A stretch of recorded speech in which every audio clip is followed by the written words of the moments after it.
Hi friends, कैसे आप सब। आई होप आप सब अच्छे होंगे। मैं भी बहुत अच्छी हूँ और मैं प्रे करती हूँ आप सब खुश रहें और हेल्दी रहें। So welcome back to my channel Varsha girl blogs.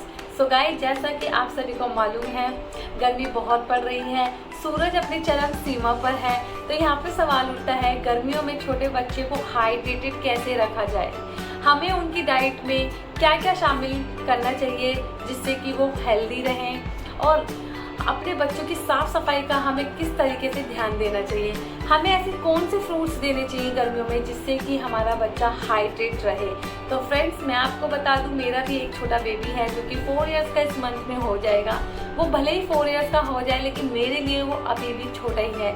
तो मैं उसकी किस तरीके से देखभाल करती हूँ, मैं उसको क्या क्या देती हूँ जो कि उसके लिए हेल्दी हो, मैं उसको हाइड्रेट कैसे रखती हूँ और किस तरीके से मैं उसकी साफ सफाई का ध्यान देती हूँ, तो ये सब आज मैं आपको अपनी इस वीडियो में बताने जा रही हूँ। तो प्लीज़ वीडियो को एंड तक ज़रूर देखना, और वीडियो को स्टार्ट करने से पहले प्लीज़ मेरे चैनल को सब्सक्राइब करना और बेल आइकन को क्लिक करना बिल्कुल भी मत भूलिएगा, ताकि आपको नेक्स्ट नोटिफिकेशन का पता लग सके। तो चलिए वीडियो को स्टार्ट करते हैं। सो फ्रेंड्स, जब मेरा बेटा मॉर्निंग में उठ जाता है तो मैं सबसे पहले शुरुआत उसके दूध की करती हूँ। तो मैंने यहाँ पर उसे दूध दिया है। तो मैं वीकेंड पे हमेशा उसके लिए मालिश करती हूँ। तो और जब उपटन करना होता है तो मैं ये यहाँ पर मलाई लेती हूँ। इसकी कंसिस्टेंसी थोड़ी पतली लेनी चाहिए।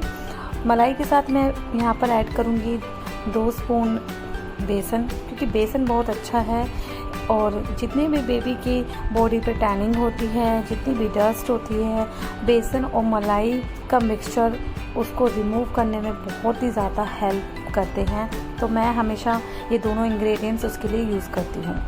तो यहाँ पर सबसे पहले मैंने बेड पे एक दुपट्टा ले लिया है, ताकि मालिश करते हुए जो भी उसका टैनिंग होगी, जो भी उसकी गंदगी निकलेगी हाथ पैरों से, बॉडी से, वो इस पर ही गिरे, बेडशीट गंदी ना हो इसलिए। तो यहाँ पर आपको भी बड़े जेंटल हैंड से अपने बेबी की मालिश करनी है, और बहुत ही प्यार से, जितना भी गंदगी होगी वो आराम से निकल जाती है। ये बेसन और मलाई तो बहुत ही ज़्यादा अच्छे होते हैं, और ये बच्चे की स्किन के लिए भी बहुत ही अच्छे हैं। कोई हार्मफुल इफ़ेक्ट इनका नहीं पड़ता है। तो आप आसानी से इन दोनों मिक्सचर से अपने बेबी की बॉडी की सफाई कर सकते हैं, टैनिंग को रिमूव कर सकते हैं। आप यकीन मानिए, बहुत अच्छा रिज़ल्ट मिलता है मुझे यहाँ पर, और आपको भी मिलेगा अगर आप करते हैं तो, ट्राई करते हैं तो। मैं पूरी बॉडी पर ही इसी तरीके से करती हूँ। तो वीक में मेरा एक बार ये होता है तो मैं ज़रूर करती हूँ। मैं बिल्कुल नहीं छोड़ती, चाहे इसको करवानी हो या ना करवानी हो, बट मैं इसको बहुत मतलब मुश्किल से मनाती हूँ इस चीज़ के लिए, क्योंकि छोटा बेबी होता है वो तो मान जाता है, और इतनी एज में बच्चे बिल्कुल भी नहीं कराते हैं। मैं इस चीज़ से सहमत हूँ, लेकिन फिर भी मैं करती हूँ। और मैं ये अब से नहीं, जब से ये हुआ है मैं तब से ही ये करती आ रही हूँ। और मतलब हमें पता भी लग जाता है कि हमारे बच्चे की बॉडी पे क्या सूट करता है और क्या नहीं। तो ये मैं काफ़ी टाइम से करती आ रही हूँ, तो मुझे पता है मेरे बच्चे की स्किन के लिए बहुत अच्छे हैं मलाई और बेसन। मलाई बेसन हम सबके स्किन के लिए भी अच्छा होता है, बड़ों की स्किन के लिए भी अच्छा है, और बच्चों की भी स्किन के लिए बहुत ही अच्छा है। तो आप अपनी बेबी पर ये ट्राई कर सकते हैं। तो अब यहाँ पर मैं इसकी बिल्कुल अच्छे से पेट की मालिश भी कर रही हूँ। मतलब एक साथ 2 काम हो जाते हैं, मालिश भी हो जाती है और जितनी भी इनकी बॉडी पे टैनिंग है, गंदगी है, वो सब आसानी से निकल जाता है।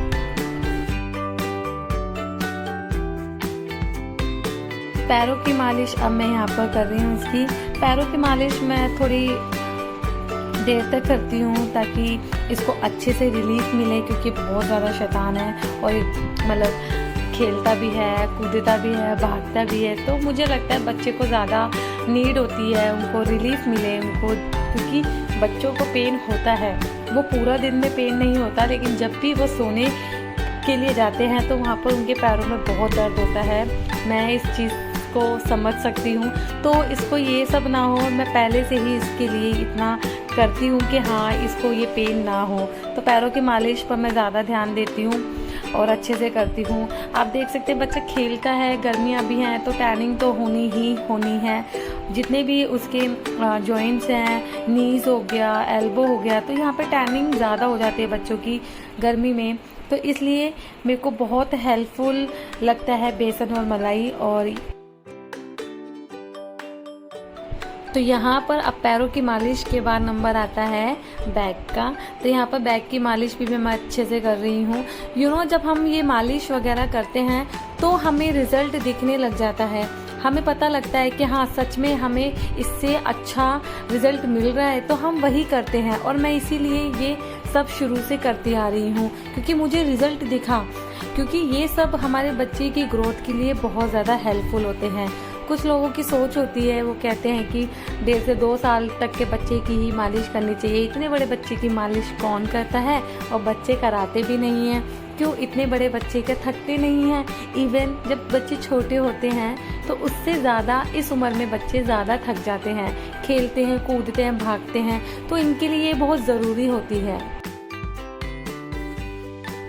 तो यहाँ पर मेरे बेटी की मालिश हो चुकी है। अब मैं इसकी सर की मालिश करूँगी। सर की मालिश करने के लिए मैं लेती हूँ कोकोनट ऑयल गर्मियों में, ये बहुत अच्छा ऑयल है बच्चों के लिए। और सर्दियों में मैं लेती हूँ बादाम का तेल या फिर देसी घी, क्योंकि देसी घी बहुत अच्छा होता है बच्चों के लिए। इससे कहते हैं, मेरी नानी जी कहती थी कि बच्चों की सर की मालिश के लिए देसी घी और बादाम का तेल बहुत ज़्यादा अच्छा है। इससे बच्चों की जो मेमोरी पावर होती है वो बहुत ही ज़्यादा अच्छी होती है। इसलिए बच्चे की मालिश सर की ज़रूर करें। अगर आप पूरी बॉडी की मालिश नहीं कर सकते तो आप अपने बच्चे की सर की मालिश ज़रूर कीजिए। इससे उनकी मेमोरी बहुत ही अच्छी होती है, ब्रेन बहुत ही अच्छा हो जाता है। तो मैं इसलिए सर की मालिश इसकी हमेशा करती ही हूँ। तो अब यहाँ पर मैं इसके नेल्स कट कर रही हूँ। हालांकि फिंगर्स के नेल्स इसके बिल्कुल नहीं होते हैं, तो वीक में मैं एक बार इसके नेल्स कट करती हूँ, चाहे वो वेडनेसडे हो या फिर संडे हो। तो इन दोनों दिनों में मैं कोई एक दिन चूज़ कर लेती हूँ। नेल्स कट करना यहाँ पर मुझे लगता है मॉमीज़ के लिए बहुत बड़ा टास्क होता है, जैसे कि मेरे लिए, क्योंकि मुझे बहुत डर लगता है नेल्स कट करते हुए। अंदर से मेरे ये रहता है कि कहीं लग ना जाए, कहीं ना लग ना जाए, लेकिन फिर भी ध्यान से करना पड़ता है। तो मैं अपने बेटे के लिए यहाँ पर कान साफ़ करने के लिए एयरबड्स बिल्कुल भी नहीं लेती हूँ। मैं शुरू से एक हैंकी लेती हूँ कॉटन का, और उसे थोड़ा गीला करती हूँ और फिर अंदर से साफ़ करती हूँ कान को। और जितना अंदर से साफ़ करना इम्पोर्टेंट है उतना ही बाहर से, क्योंकि हम पूरी बॉडी पे ध्यान देते हैं। कान को भी अंदर से साफ़ कर देते हैं, कान को बाहर से पीछे से बिल्कुल भी नहीं कर पाते हैं, भूल जाते हैं।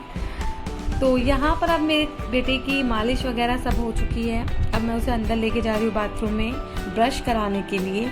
मुझे लगता है इस एज में आगे बच्चे करने लग जाते हैं। मेरा बेटा कर लेता है, लेकिन मैं उसे करने नहीं देती हूँ, अपने आप ही कराती हूँ। और जो माँ अच्छे से करा सकती है वो कोई नहीं करा सकता। यहाँ तक कि डॉक्टर भी कहते हैं आप खुद ही ब्रश कराया करें। तो यहाँ पर मेरा बेटा मेरे से नहीं नहाता है, अपने पापा से ही नहाता है। तो वो नहाने गया है, तब तक मैं उसके सारे कपड़े, लोशन, ऑयल, पाउडर वगैरह, टॉवल वगैरह रेडी करके रख देती हूँ। तो जब तक वो आएगा तो मेरा टाइम भी बच जाएगा और ये सब सामान रेडी भी होगा। तो आज मैं उसके लिए नाश्ते के लिए बना रही हूँ बनाना शेक। बनाना शेक में मैं बादाम डाल रही हूँ, क्योंकि वो खाने में बादाम बहुत आनाकानी करता है, खा लेता है लेकिन बहुत टाइम लगाता है। तो मैं इसी के अंदर डाल देती हूँ और ये अच्छे से ब्लेंड हो जाते हैं और उसकी बॉडी में भी चले जाते हैं, उसे पता भी नहीं चलता। तो यहाँ पर मैंने खजूर भी डाले हैं। खजूर भी बहुत अच्छे होते हैं बच्चों के लिए, चाहे गर्मी हो चाहे सर्दी हो। आप 2 खजूर तो उनके शेक में डाल सकते हैं। अगर आपका बच्चा शेक नहीं पीता है तो आप दूध में भी दे सकते हैं उसको। तो यहाँ पर शेक रेडी हो गया है, दोनों के लिए शेक है और ये आराम से पी लेगा। इसको बनाना शेक शुरू से पसंद है, तो यहाँ पर इसके लिए शेक रेडी हो गया है।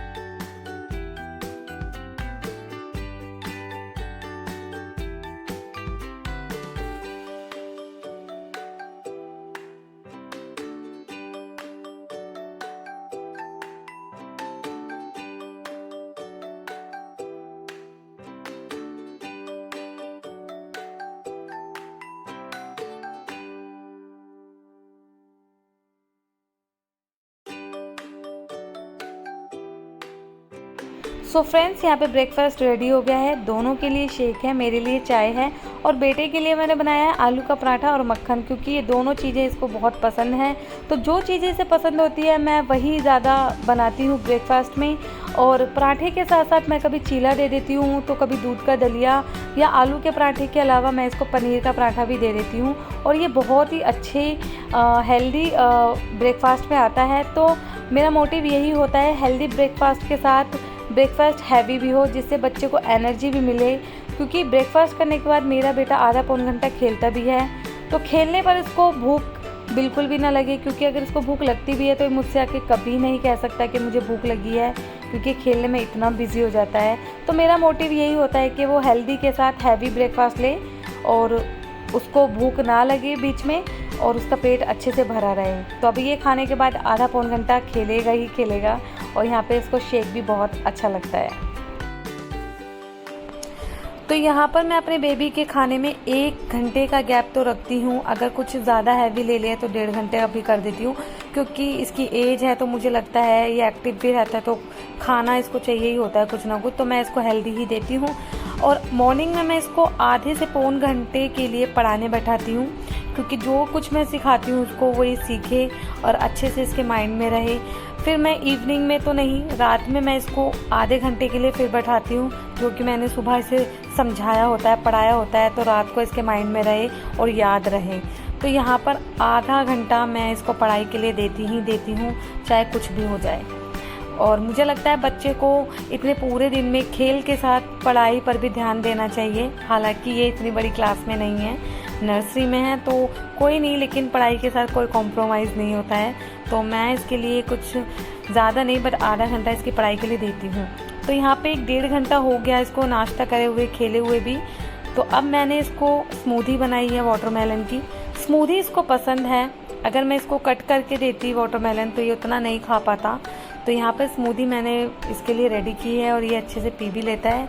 तो अब यहाँ पर ये पी रहा है। तो मेरी कोशिश यही रहती है कि मैं इसको हेल्दी दूँ। इसी तरीके से हम अपने बच्चे को हाइड्रेट रख सकते हैं। स्मूदी बहुत अच्छा एक ऑप्शन है। बहुत से ऐसे फ्रूट्स हैं, लीची, मैंगो, वाटरमेलन, मेलन, तो ये बच्चे को हाइड्रेटेड रखते हैं पूरे दिन में। मैं गर्मियों में यही फ्रूट्स इसको देती हूँ और ये फ्रूट्स इसके लिए बहुत ज़्यादा अच्छे हैं, हेल्थ के लिए भी और गर्मियों में भी।